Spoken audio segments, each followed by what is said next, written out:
that's going to be the missing link in the future of music, because music used to all be conveyed, oral tradition, in the air and gone.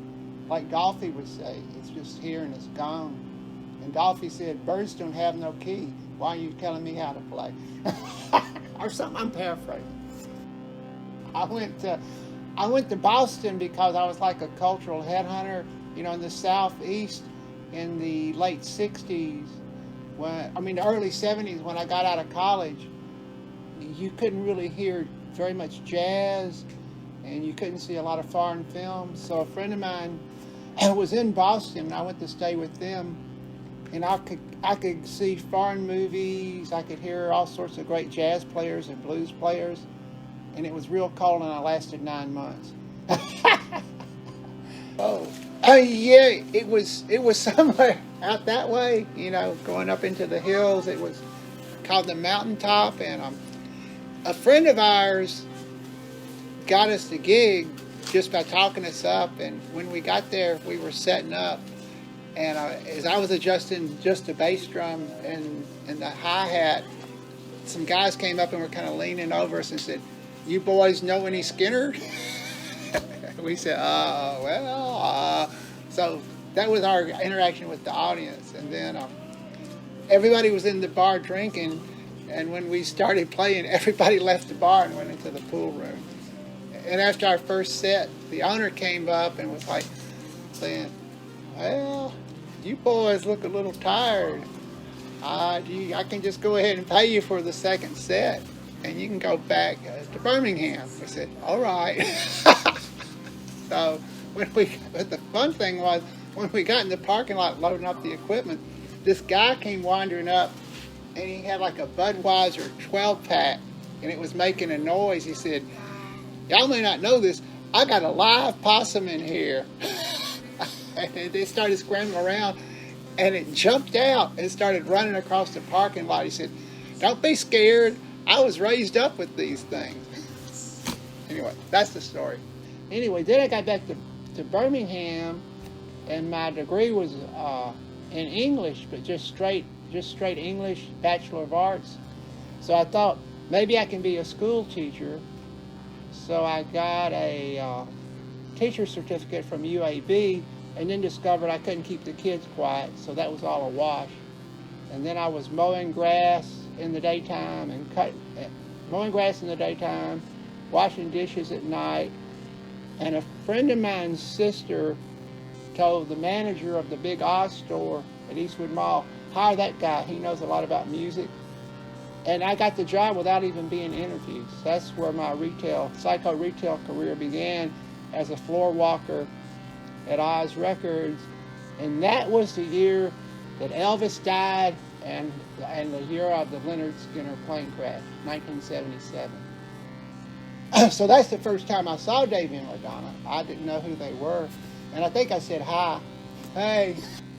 So it was like an antebellum mansion, and that's where they rehearse. And the way I wound up over there was, I was accidentally at a party in my neighborhood where they were cooking squid, because squid is like a surrealist food, they were saying.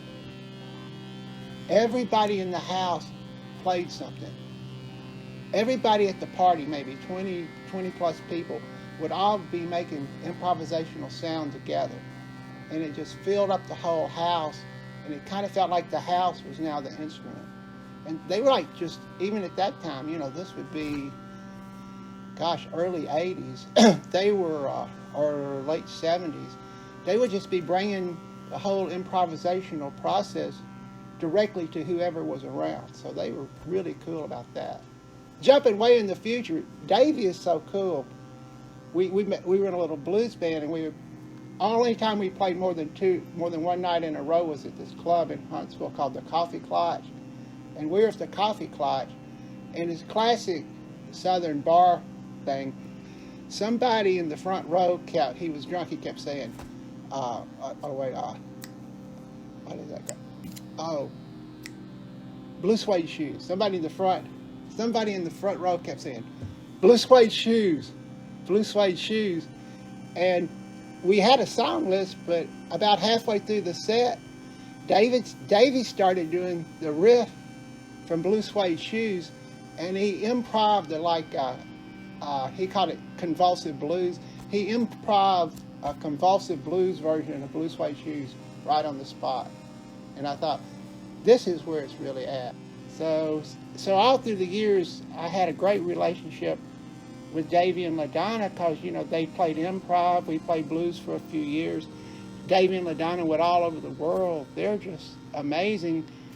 And a great thing about them as players is, just like Miles, always the next moment. It's not what you did last.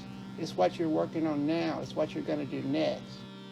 That was in my head. So while they were doing this wild improv beat, I started saying into the mic, I can hold my breath for a long time. I can hold my breath for a long time. And that was so cool because, it just fit right in. So that was it. So occasionally, Trains in Trouble could be improvisational, or all the time really, because when Davey played the Muddy Waters song Honeybee, his slide work was just devastating. It's just incredible where all he could go and all the tonalities he could pull out of the guitar. And then he would just wham, pull it back to the riff, to the whole thing. So that was what was so fun about that. Really great jazz players can improvise as a unit as well as on their solo.